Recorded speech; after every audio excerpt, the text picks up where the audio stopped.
Hello, listeners, and welcome back to another episode of the Skylight Books podcast series. You're in for another Better Than the Movie, in which some booksellers get together with a talented guest to discuss movie adaptations of books. I'm your co-host, Justin Remer. I'm Allan Traylor. I'm Tyler Austin. And today we are discussing The Thin Man with our very talented guest from filmintuition.com and the Watch with Jen podcast, Jen Johans. Yay! Hi. Thank you so much for having me. I'm honored to be here. Yeah, it's very exciting. You're positively buzzing. We're on fire. Well, so you discovered, so the whole reason this came together is because you are in Arizona? Yes, I live in the Phoenix area, Phoenix, Scottsdale, and I love to go to LA and visit my friends. And I was just there recently in early October, actually October 3rd, which in the Thin Man novel is when the murder takes place, which is, we did not plan this, but my friend Elizabeth Cantwell recommended I check out Skylight Books. And so I did, and I tweeted about it. I actually hit up your crime fiction section because I have a lot of friends who are crime writers. I didn't tag the bookstore because I never know if that's weird to like tag a store like, hey, I was just there. But you guys found me and invited me on, and I'm just completely thrilled. Thank you. Oh, nice. I was, as a fan of your pod and your writing, I was very thrilled to be like, even though I wasn't there, I was like, we shared the same space. This is very exciting. And so then now I was like, oh, this is a great, and I was like, hey, Justin, give me the login to the Skylight Books.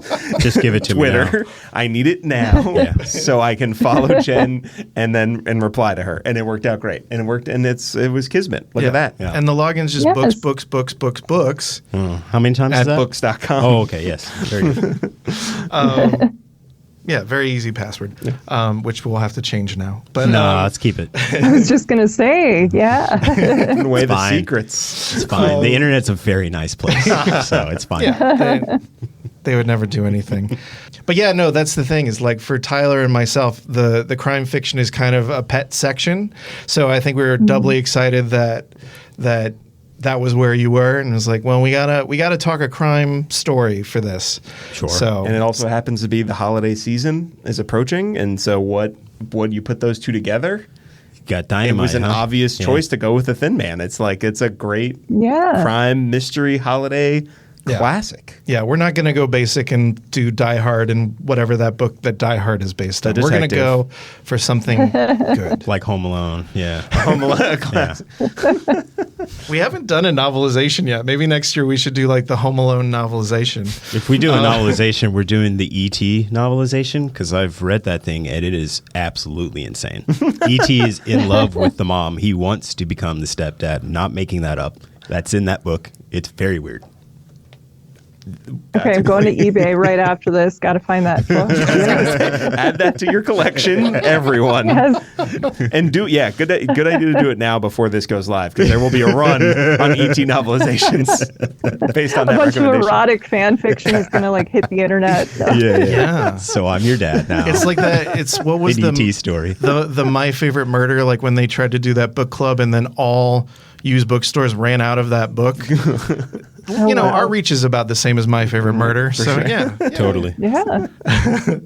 But anyhow, I like to force these guys every episode to sort of think of other titles, books, and movies they like that are on topic. And so for this, it's Christmas stories, but like offbeat Christmas stories. And since you're our guest, Jen, did you have some offbeat Christmas stories to share? I thought about it. My background is mostly film, of course. So I went with movies. Kiss Kiss Bang Bang, of course. I told you it rips. Great one. I told you it rips. That's more Raymond Chandler kind of than Dashiell Hammett, but it sort of fits in with this.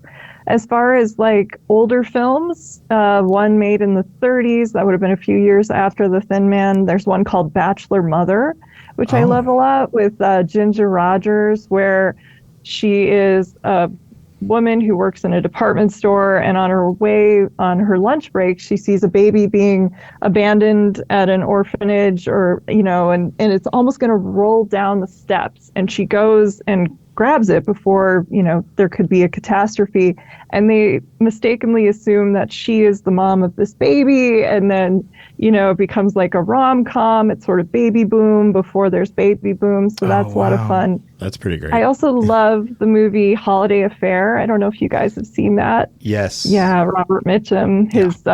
He got arrested for marijuana. You better make a rom-com set around Christmas. But it's so good. Yes. So that's his another energy fave. in that movie is incredible. Yeah. It is. Yeah, because he brings his like Mitchum thing to like lighthearted comedy with a kid, and that child actor is actually, I think, is like kind of straddles the line between like a little too precocious and like kind of natural, and is really good in that movie. It's an incredible child performance.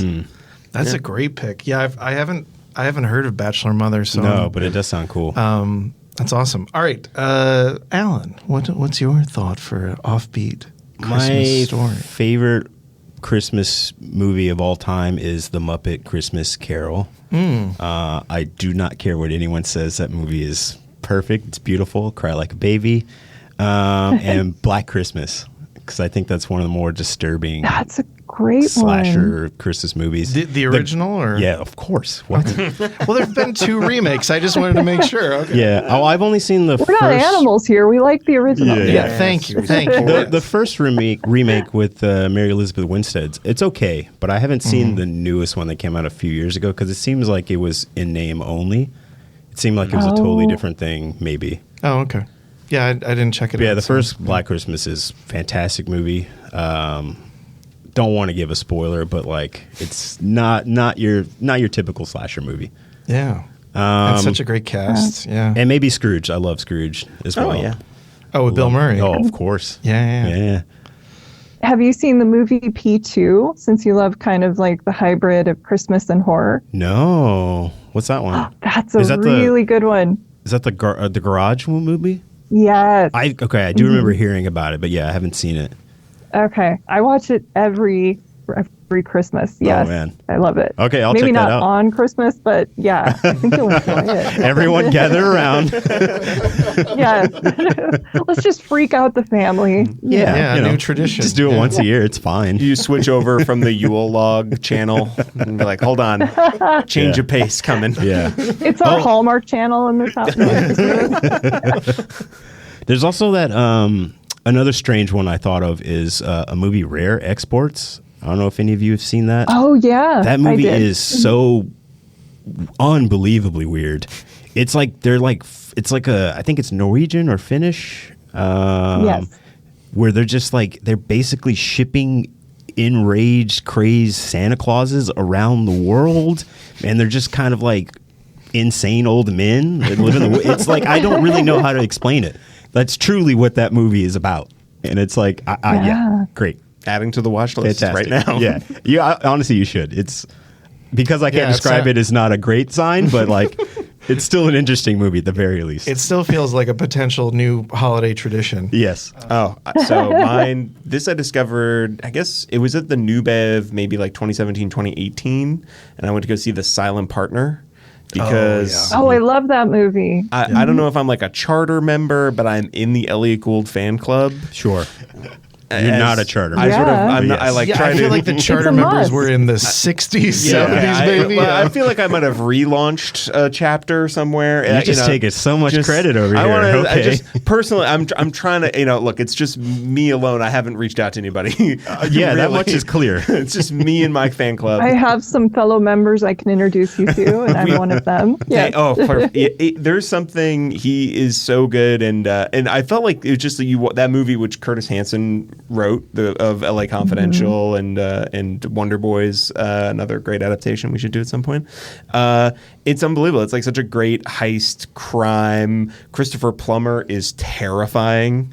It is an amazing villain performance from him. So basically, Elliot Gould is like a bank teller who seems to understand, like figures out that a robbery is about to happen, through some, shenanigans is able to basically make it that he gets the money when the robbery happens, even though the robber thinks he gets the money until he gets home. And then it becomes this like cat and mouse game, but it's all around Christmas. Christopher Plummer's disguised as a Santa.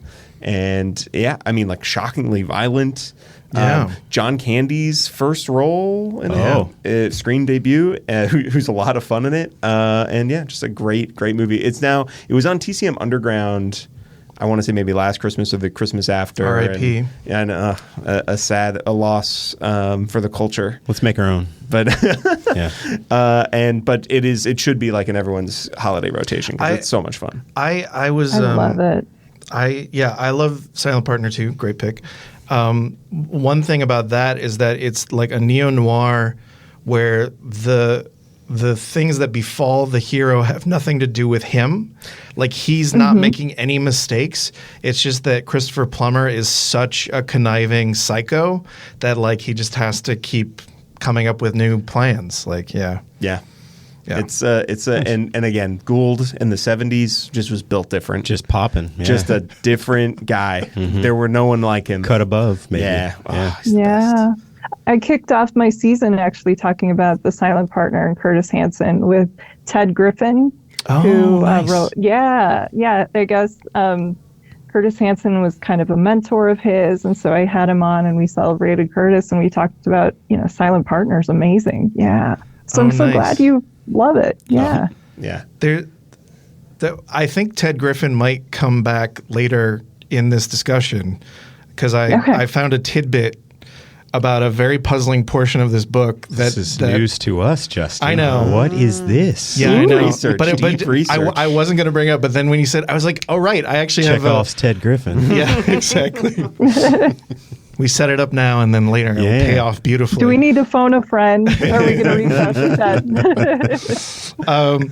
So real quickly, I honestly, even though I made this assignment, I completely blanked before we started to record. I was like, I don't remember what nugget I had in mind, but I'm a part of a bad movie group that watched something this week that wasn't intended as a Christmas pick, but I think works. Was it Silent Night, Deadly Night 2? Because I forgot to mention that. I love that movie as well. It was not Garbage Day. Not Garbage Day. All right, but and it's both a book and a movie. It is Whitley Strieber's Communion. Oh, that's right. We did talk about that. Christopher Walken as Whitley Strieber, who Dancing with aliens, who is abducted by aliens on December 26th, like 1980 or something like that. And there's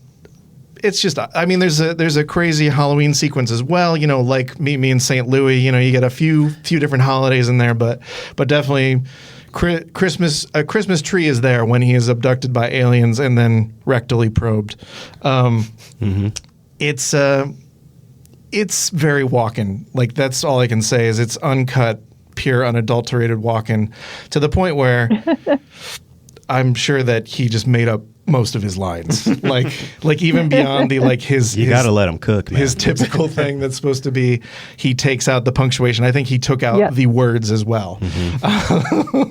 It's just pure emoting. Yeah. Beautiful. Yeah. Great. So that's our opening. So let's get into it. We're discussing today The Thin Man, a film from 1934, directed by W.S. Woody Van Dyke, written by I'm going to mix up the last names, Francis Goodrich and Albert Hackett. He nails it. Sticks the landing. Based on the novel by Dashiell Hammett. I don't have the publication date on that, but before the movie. I think I did read. I think the way that it worked is they bought the rights so fast. They made this movie in 2 weeks that literally the movie came out like 5 months after the book. Oh. So I think they're both 1934. Yeah, it's a very quick turnaround. Hollywood was different. Was it? I mean, they made a lot more movies. Okay. Well, I do think it's funny that the opening credits do just have an image of the book as the behind the credits. That was kind of fun. Well, so I looked this up too. There's the trailer for The Thin Man, which is awesome. Again, the way the trailers used to be really cool. It was basically William Powell was on the cover of the book, which he is in the beginning of the title credits. Like he's on the cover, right, of the book. I of thought the that was Thin Man. Hammett on the cover of the book. Oh, I thought it was William Powell. Maybe I'm mistaken and I'm confusing the trailer. Okay. But in the trailer, he's on the cover of the book. He like hops off, and then William Powell, that's fun. who's a detective who was in a different detective movie earlier that year called The Kennel Club Murder, like walks up, and that character goes like, "Hey, what are you up to?" And he's like, "Hey, I'm playing Nick Charles now." And they're like, "Oh, that sounds cool. What's that movie called?" They're like, "The Thin Man," and then they just go into clips from The Thin Man. What a wild trailer. It's really it's pretty awesome, actually. Okay. So would highly recommend checking that out. Sure. That's excellent. Yeah. So, Jen, what is your history with The Thin Man? Obviously, it's also a series of films, but what's your history with The Thin Man? First of all, I have seen the trailer, and I love that. I think he was Philo Vance for a few years before that. Yeah, William Powell. So it's kind of like, no, guys, I'm not playing him this time. I'm somebody else. Yeah, I'm a new guy. Which I think is really funny. Yes. My history with The Thin Man, I don't remember the first time I saw it, but I always loved it. I enjoy watching all these movies. I probably saw them on TCM, I'm going to guess, in the 90s, and just kind of went from there. I'm a huge fan of Myrna Loy. William Powell is great. I think they're such a good team together. Roger Ebert has one of my favorite quotes about William Powell, which is like, William Powell is to dialogue like Fred Astaire is to dance, because it doesn't really matter what he says. This is one of those movies you're like, how do you follow it? Or it kind of goes a little crazy. Like even William Powell at the end was having so much trouble trying to figure out, like, because it's one take Woody, like, how do we shoot this? And, oh, great, print. And he had to spit out this really complicated thing at the dinner table. And it doesn't really matter, like, gun to your head in a week. Am I going to be able to sum this up? Yeah. I don't know. But I had the best time. Yeah, so I've always enjoyed it. Nice. Actually, that's a good segue because Tyler is typically our synopsis person. So do your best to, and I guess, I don't know. Do you want to do the movie or the book, or how do you want to tackle this? Well, I mean, at a certain point, it just doesn't matter, right? I mean, so as has been laid out, it really. Also, we've never planned ahead, so let's just go why for start it. now? Well, let me limber up because there's a lot of movement in this bad boy. Well, in the generalist sense, the premise is Nick Charles and his wife Nora are visiting New York for the holidays. They're in from San Francisco. She's recently come into a lot of money because her father's passed away, and he used to be a private detective, a seemingly well known, if not possibly famous detective. Yeah, who's certainly retired, an infamous detective, famous in the right circles. Yes. They come into town. He gets mixed up with the daughter of an old client, looking for her father. And mystery ensues. And I think one of the things is the father is gone, hasn't been seen in 3 months, but he's sending letters from places, and really it's like a comedy. I think the book specifically is this comedy of manners where you're like falling into this family that's like supposed to be like upper crusty, and you would from the outside you'd be like, oh, they live in Europe and all these great things, but then they just hate each other and they're all crazy and insane people, and so he's constantly sort of bouncing off of them. And him and his wife drink a lot, and at the end, he solves a murder. Solves a murder he never wanted to solve. Yeah, that's true. He never gets invested, which is kind of a beautiful thing. He's just always like, against my will, I'll think of something to figure this bad boy out. And I guess the ultimate twist, which we can sort of just get into quickly, is that essentially the Thin Man, the titular Thin Man, who continues to be the title for the next 5 sequels of this movie is another Thin Man, the Thin Man song, and on and on. Some more Thin Man. The Summer of Thin Man, exactly. He is the scientist who's missing, the father of Dorothy, who's sort of the one who brings Nick into the case.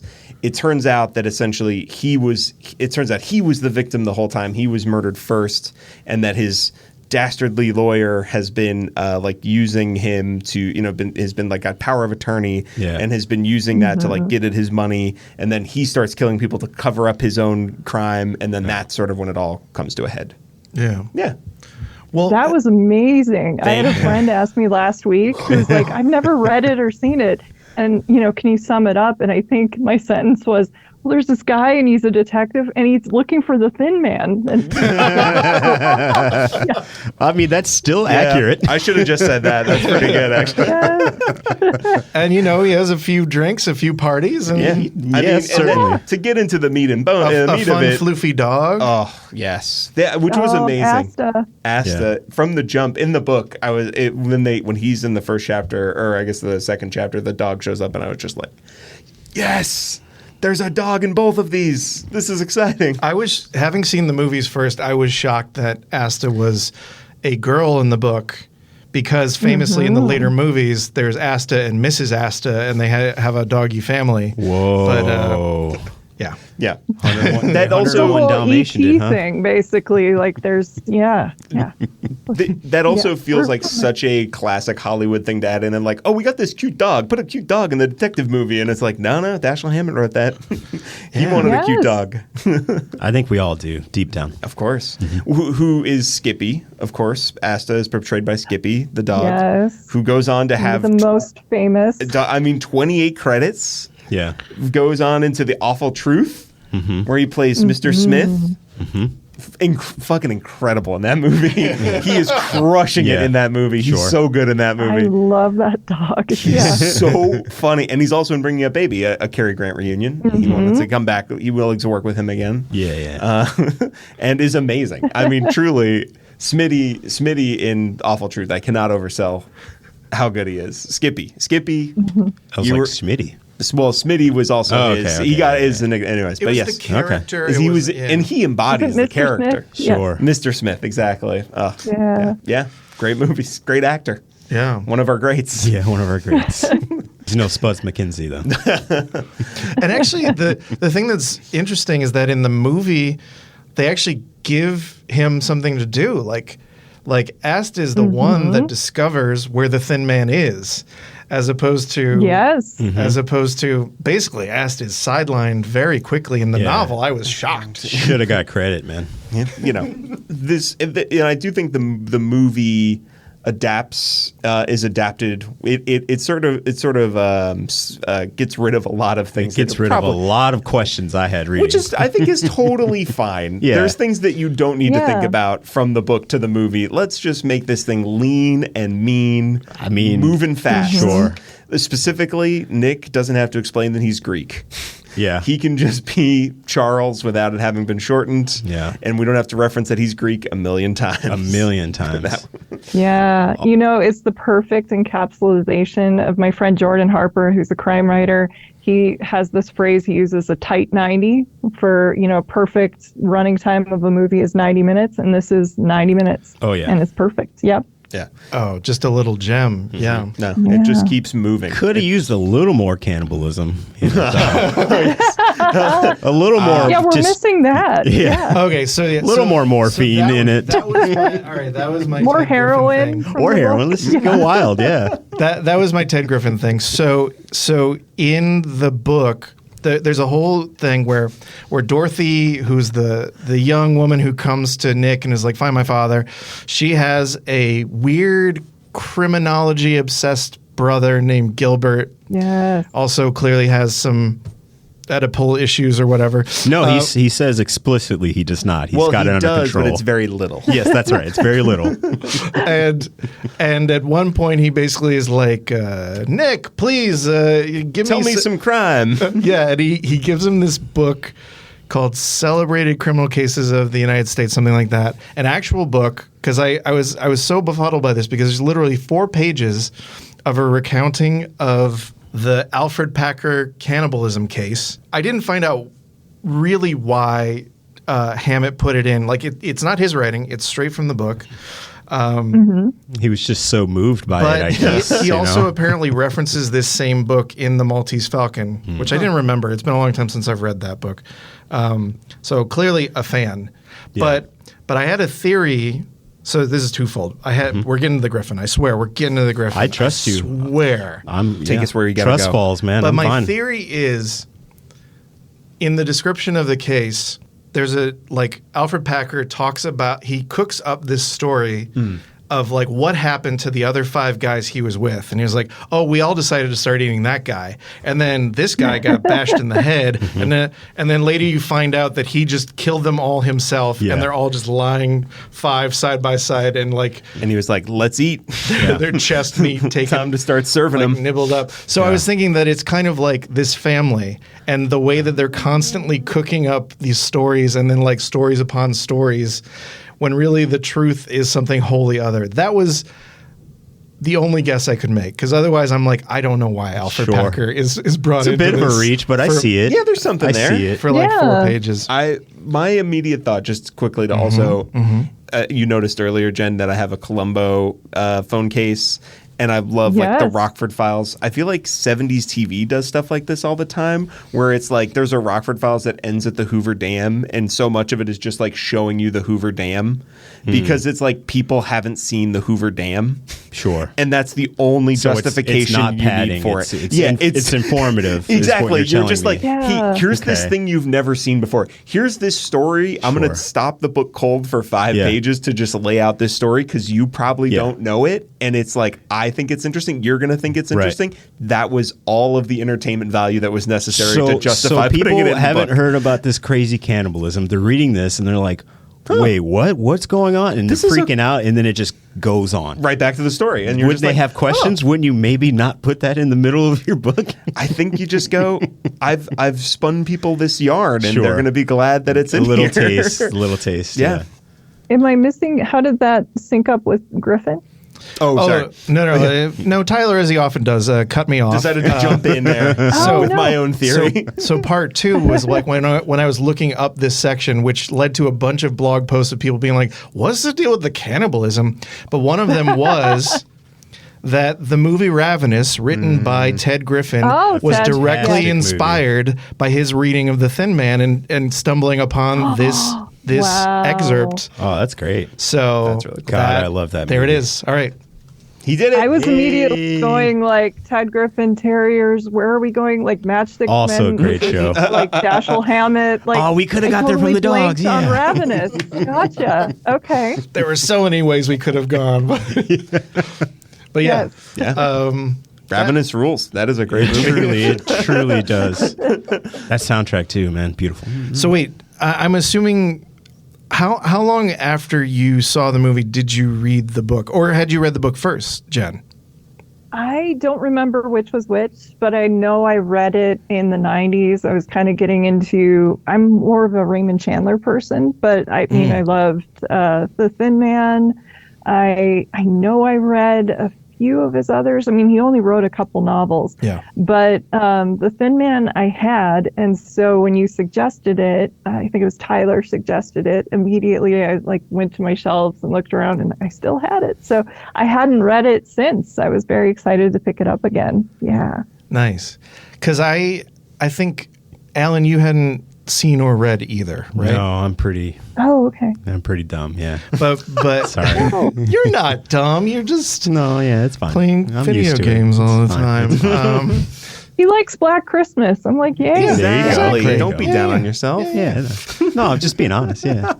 Sorry. Continue. And what was I? Oh, but the two of us, we saw the movie before we read the book. So everything that's in the book feels like added on because yeah, as you said, the movie is so lean and like gets to it. It's a 90-minute marvel, but what do we think about all these other things like the encounters with Studsy Burke and like all the stuff that's in the book that Yeah. Yeah. just isn't in the movie? It does kind of feel like the situation we had with Jaws when we're like, when the mafia is coming into it and it's like, this is about a shark, right? Right. Yeah. I didn't love it, but I mean, I don't know. I saw them kind of both at the same, I experienced them both at the same time. So I'm kind of more mixed on it than maybe you guys would be. Okay. What about you, Jen? What do you? I thought they talk too much in apartments. I had totally forgotten that. We kind of go back and forth from, they're always going into back bedrooms. I mean, they obviously are very secure in their marriage, but he's always like disappearing into a bedroom for a while with whatever woman wants to talk to him. And, then they tell a story, and they go, back and forth. And so I think there were maybe a couple too many chapters where that occurred. Yeah. But overall, I mean, they're both different things. I think I would probably return to the movie, obviously, more often because it's quicker, it's funnier. I love the banter and the chemistry between the leads, so I'm gonna go for that.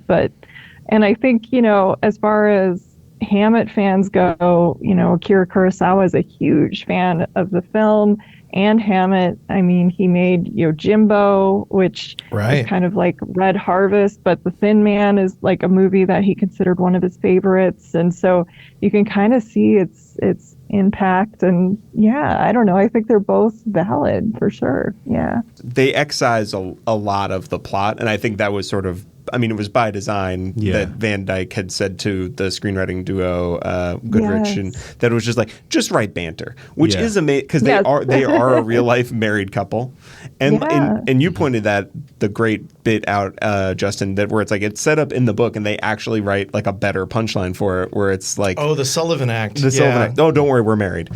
Right. That's an invention of the screenwriter, and that's like such a great tag to that joke. It's like, or I guess even it makes it a joke, right? It's a setup without a punchline, and they fill the punchline in. But there's just so many great moments where you see let's take a second to talk about the screenwriting duo because they're incredible. I mean, oh my gosh, yes. Yeah, it's like an unbelievable career. Wrote It's a Wonderful Life well, which is wild. I wrote the sequel to this, Seven Brides for Seven Brothers, Father of the Bride, Diary of Anne Frank, win the Pulitzer for adapting it to the stage and then do the movie as well. Like, I mean, they're incredible and incredibly prolific and have like, you know, again, like 6 classics to under their belt, which is really an amazing kind of. I mean, yeah, I was like blown away because I didn't really know too much about them. Just I've always seen their name in the credits and go like, oh yeah, but never put them all together. I guess is really agreed. A great team. Yeah. And good at writing banter for married couples specifically. Yeah, you write what you know.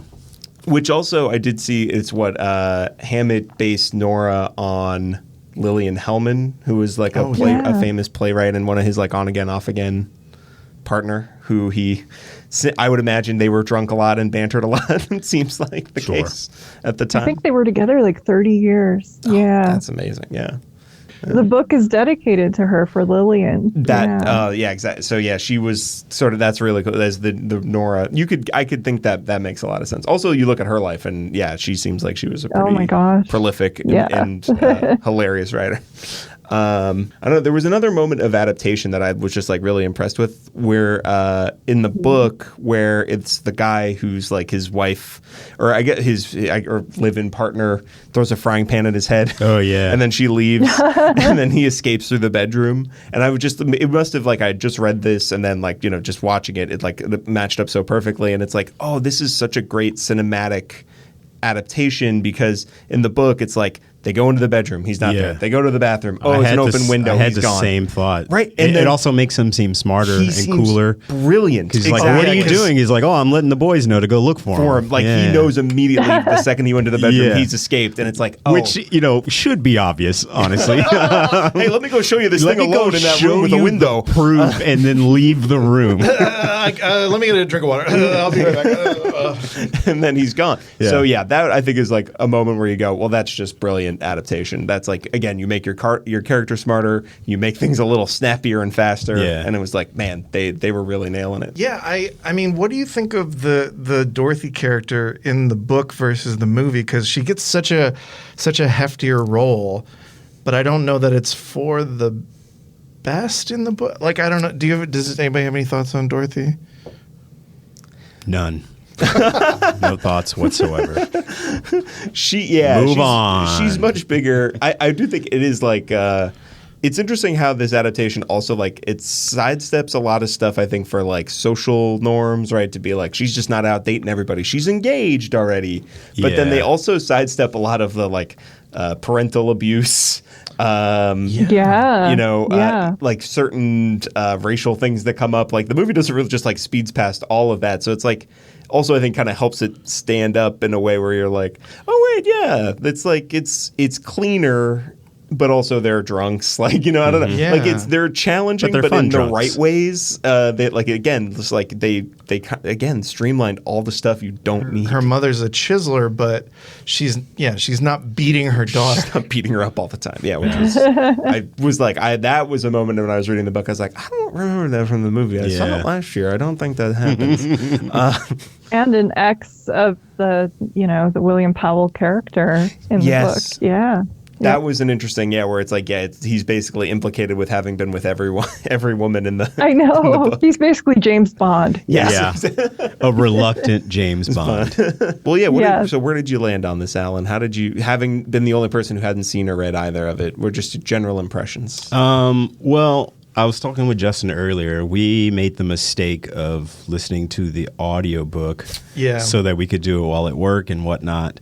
And no offense. He's like apparently a legend of the audiobook world, but like his take on the book was making it so hard to get into it for me personally. Oh, no. Like the jokes, I didn't know it was supposed to be funny Oh, until a deep way in, because I was like, the jokes just aren't landing. And I was like, I think these are jokes.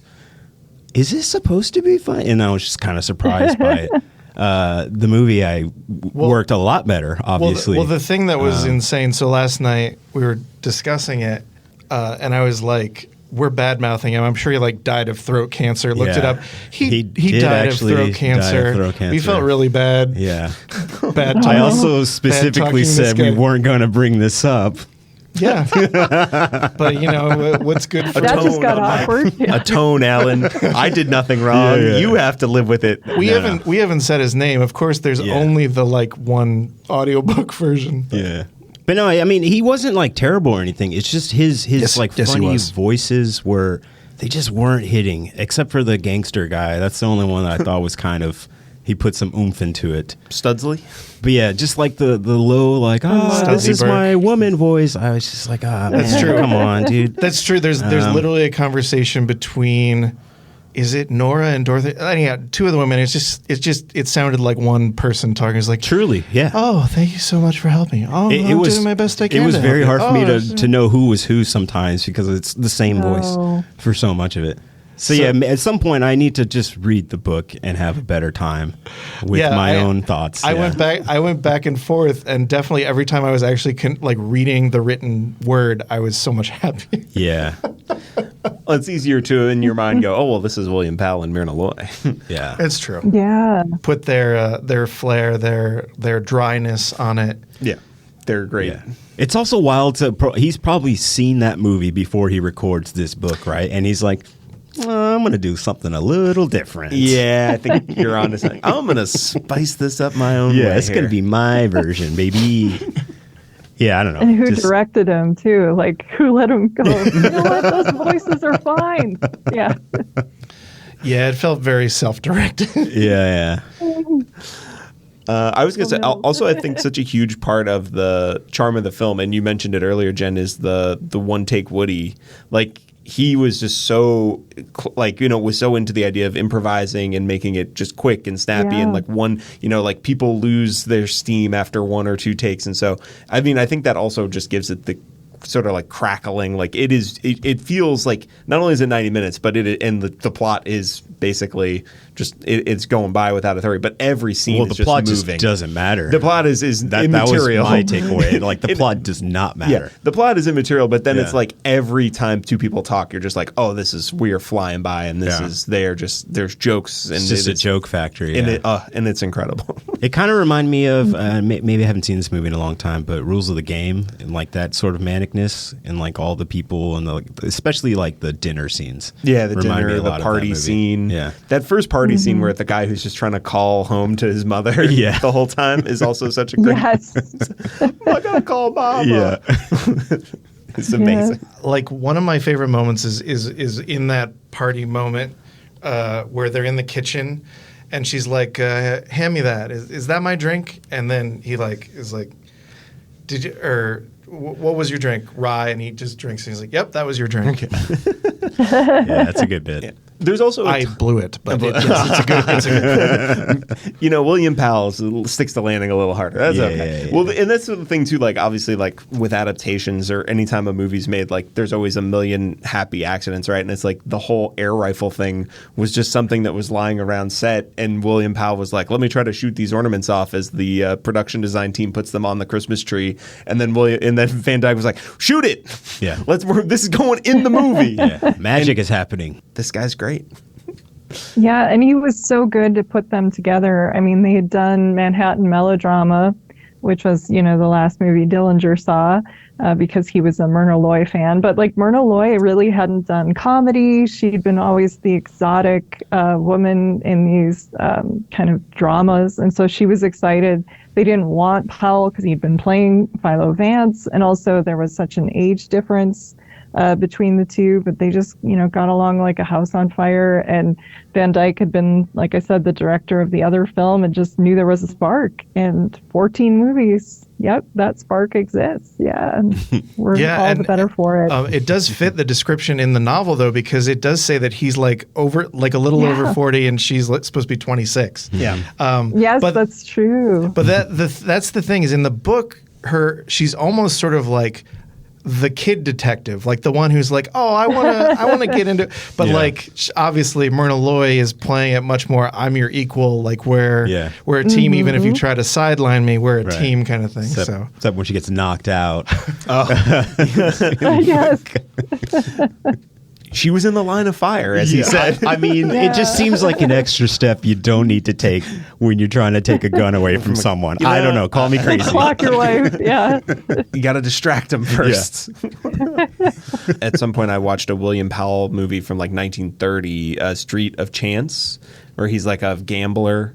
But it's really good. It's only like, I think it's actually literally 80 minutes or 70 minutes. It's really short, but he's a gambler who's trying to always go straight. And it blows my mind because he is one of the guys who did make a transition from like silent to talkies. Yeah. And like Street of Chance is 1930, so talkies have not been around that long. And he's just already so perfectly his screen presence. And it just kind of blew me away that it's like to think that there's that big of a shift in the medium that you work in, and then you're like, don't worry, got it. Yeah. People can change, man. He just figured it out immediately. Was like, put me on camera.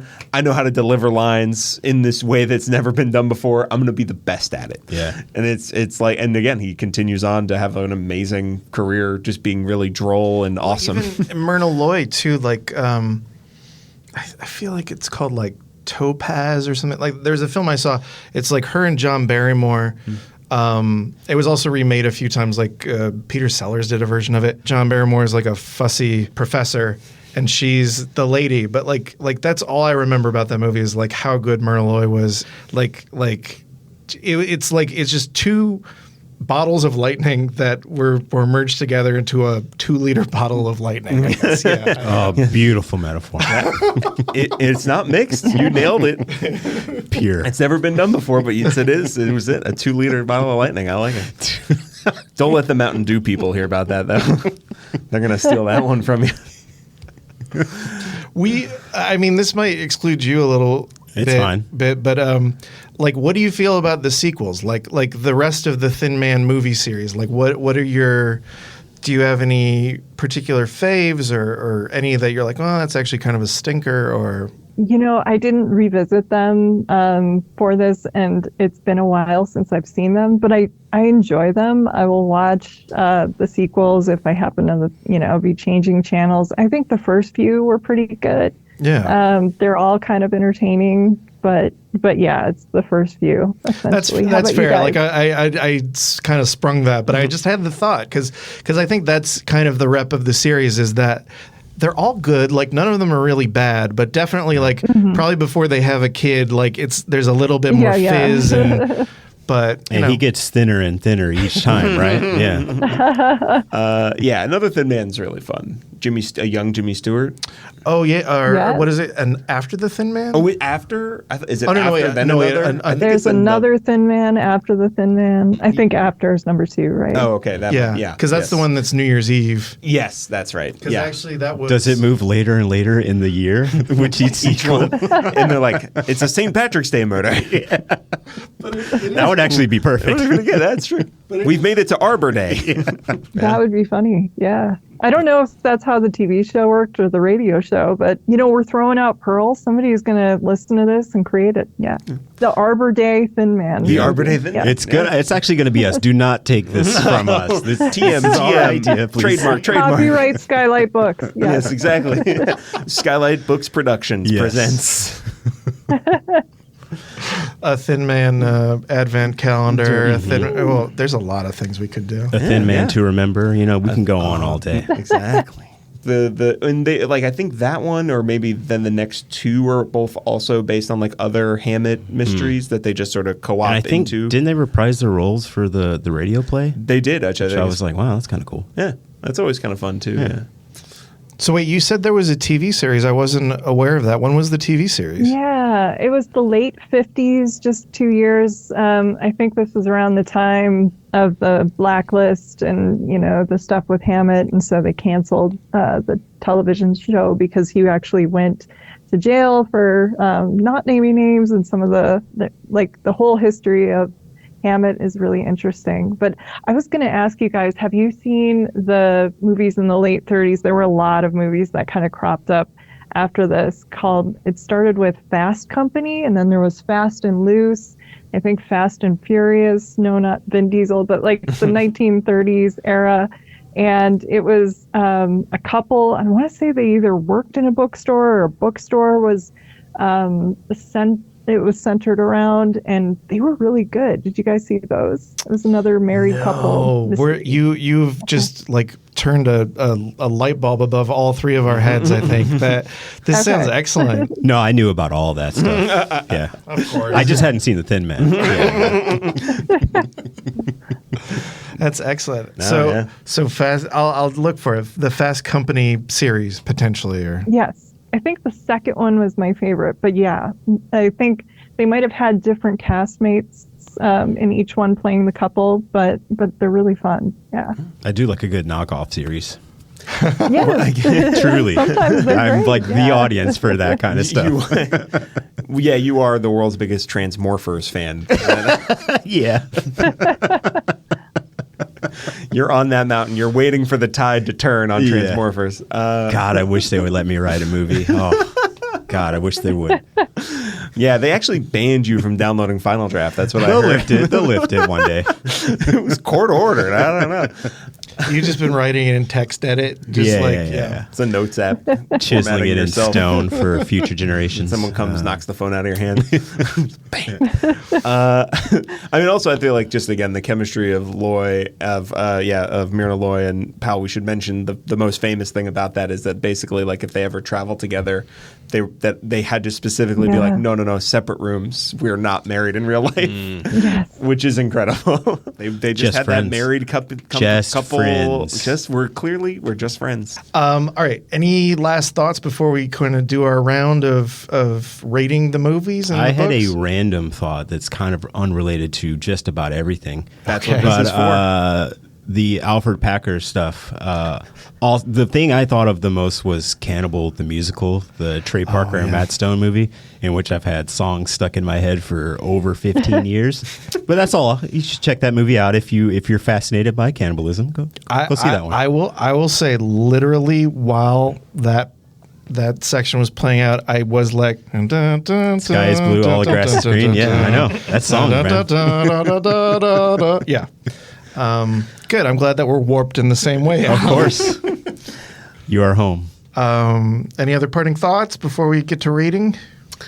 No, I mean, just again quickly, now that you've brought up the Packer thing again, they You're do a welcome. good job of, I think, toning down Gilbert's weirdness in the movie, but also I wanted them to You want him to Kick get it a little up. weirder? Yes. Okay. I thought the scene where Because he's he's just basically a handsome dude in glasses. Like, make him a freak. I feel you like know? the way he's looking at the cop, the way the cop is interrogating is actually such a great Oh, bit, that was pretty good. Where Yeah, the yeah. cop just keeps being like, Jesus, why are you so Yeah. close to me? Get away from me. Quit Jeez. I was like, breathing on that's me. really funny. That's such a good bit. It's it's a movie full of good bits. Cool. All right, so we'll do our first round. I think the answer to all of this will be pretty obvious, but this is how we got our show set up. So first round is, did we like the movie or the book? The book. Okay. Yeah. Our first round is, did we like the book? Jen, did you like the book? Yes, I love the book. Yes. Cool. Tyler, Book's a lot of fun. Yes, I like the book. Allan, I don't know. I didn't experience the book. One day I'll be able to tell you. It's sort of an If NA, I like as the it were. Yeah. I like the story of it, I guess. I haven't read the book, so we'll see someday. Question mark. Cliffhanger. Yeah. Yeah, I guess I would just say, like, I know obviously we're saying it's inconsequential, the mystery, but it's like a decent mystery. Like, there's a good twist. It's like, for as far as like crime writing goes, you're like, oh, all right, Sure. cool, Yeah. sure. yeah. I do. Oh, my other parting thought was I love how fast it is in the movie. Where it's just like, and it's him, and he pulls out the gun, and he's like, bang, and then it's like, okay, we're done, moving on. Yeah, that is a big another adaptation thing that I was like, that's Holy again also shit, dude, smart yeah. to be like, What happened there? We're gonna do this whole bit where it's like the cops or the waiters, Yeah. and it's all the suspects are here, as opposed to like his big summation in the book is just like him going to Nora, like, all right, so this is what happened. Yeah. Oh, that Her is being true. mad at him for knowing and not telling her during the dinner scene is also pretty good. Yeah, Yeah, it is fun that they did like a drawing room Yeah. like, reveal. gathering of the Yes, suspects. inconsequential kind of insane choice. I He I pulls kind it of out, loved it. and the guy's Yeah. like, I got a gun. yes, and I'm like, you didn't pad him? I guess because he's These waiters are He's going to pat people unassuming, I down. guess. These cop waiters. Right. Well, that's another great line too. Is the waiter? Could you serve the nuts? I mean, Yeah. could you serve the guest the nuts? And you're like, ugh. Yes. But also, like, the scoring. cops. Okay, sorry to keep derailing. So the cops are the waiters as well, but they're also being brought in by cops. Like, Yes. what is this extra layer of like we're not cops? Like, is it why do we need that? You know? Look, it's all about the artifice. But it's fun. It's fun. Yeah. Did you like it, Justin? So this is what I wanted to say. So I had seen the movie first. I knew that Macaulay did it. Yeah. And I actually found that having that knowledge made reading the book quite satisfying because I could watch all Yeah. these prolonged scenes with Macaulay and know that it's him like trying to like get people off his scent and stuff like. And I think in that way, like Hammett's writing of the killer trying to like not allow like is very satisfying. So I definitely enjoyed the book. As far as Hammett goes, I like something like Red Harvest better, but Yeah. very very enjoyable read. All right, second round. Did you like the movie, Jen? I love the movie. Yes. Yeah, it's the whole reason you're here. Yeah. Love the movie. Watch it every year. It's a classic for a reason. Yeah, I liked it quite a bit. And yes, big fan of the movie. It's the whole reason we did this. Yeah. All right, now comes the tough part. Which is better? I'm going to go with film in this case. Yeah. All right.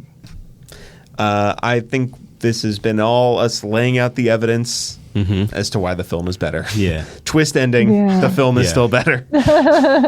And even with your Again, I only watched the movie. I haven't read the book, so obviously the film is better.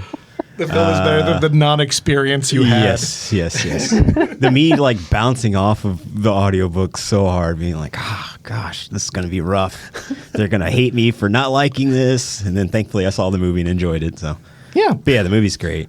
agreed. Could have used more morphine though, but yes. More great. morphine. Well, cocaine makes the brain sharper. Yes. No, he's like, I think. That's what I read. I think, yeah. He doesn't confirm that specifically. That's right. He doesn't. Yeah, I needed more of his experimentations with vices to see what happens. And I'm like, man, what a slippery slope you're on, my friend. They do a really good job of hinting at all that stuff in the movie of like his underworld connections, whereas in the book it's a little more spelled out that he's like he's dipped his toe in to that side of the street, Right. maybe, just know who they are. You know, he's kind of a grown-up version of that kid from Death in Venice.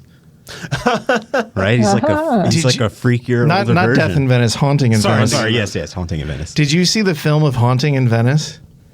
the Poirot, Branagh.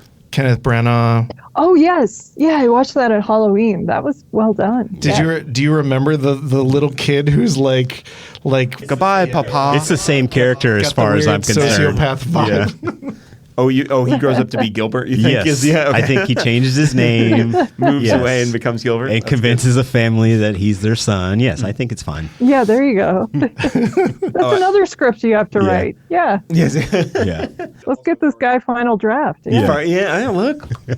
That Well, is also 6 Degrees in Separation, where Will Smith Oh, convinces everyone he's Sidney Poitier's son. Yes. There you go. Look, we're going to talk to the judge. We're going to get your final draft back. Thank you, please. I got so many ideas. I think we can finally file an appeal for you. I was going to say also far afield, but has anyone ever seen Murder by Death? Yes. Peter Falk. Yep. Where, thank you, Jen. Good movie, a lot of fun. I But love the title. it's basically like He was gathering. my phone screensaver. Should I admit that for a while? And it was weird when people would like walk by and see me with like Peter Falk on my phone. Yes. Yes, he's so good at it. He's good in everything. Come I know. on. Yes, and people see in the back of my phone and they're always like, Columbo, why do you watch Columbo? I'm like, yeah. Have you seen it? That's right. Yeah, But also, have you met Tyler? Of course, he's got Columbo on his phone. Yeah, these are the things I'm known for. But yeah, it's a fun movie where it's like also like a locked room mystery, but it's like a bunch of famous detectives, including it's like Derek and Dora Charleston or something is their version with Maggie Smith. Truman Capote, isn't it? Yeah. If I'm right? It's a little weird, but it's entertaining. It's kind of fun, but I was like, they've really their tale reaches all the way to like the 70s, and they're like, we're gonna have this drunk couple show up at our murder mystery reunion party, basically. Yeah. So, also, they're like definitely alcoholics, right? We've sidestepped it long enough. Oh yeah, for sure. No, they're just having fun. They're having a good time. Yeah, They're having a great time. Lovable lushes. Yeah. Okay. And love the movie. Anyhow, so glad we got there. Jen, what would you like to plug as we're heading out of the program? Well, people can check out my podcast, Watch with Jen, on wherever they get their podcasts, and check me out on Twitter at Film Intuition. Thank you so much. Yeah, thank you for coming. And we're not sure what we're doing next in the new year, but come back to the Skylight Books podcast. We're going to have something fun. Well, it's going to be my pick. Oh yeah, Allan has a January birthday. It might be Nightbreed. Maybe. That's one of my possibilities. But yeah, so come back in January for Allan's birthday pick. Something truly insane will happen. Yeah, I'm going to make you watch something really crazy. That's the Allan guarantee. And most importantly, have a lovely holiday season. If you want to buy some books from skylightbooks.com, I won't stop you. None of us will. Heck, even come down to the store, 1818 North Vermont Avenue. So natural. Yeah, Thank didn't you. feel crowbarred in at all. Yeah. Or 1814 North Vermont, the Arts Annex, where you'll find a bunch of film books. He's not wrong. You're all welcome. I'm hoping to get back to LA soon. So who do I ask for? All of you guys when I go next time? Yeah, we'll hook you up. Don't. Yeah. Oh, for sure. Okay. All right. Thanks. Bye. Thanks for listening to this episode of the Skylight Books podcast series. We hope you enjoyed it. If you'd like to check out the book featured in this episode, or others, please visit skylightbooks.com.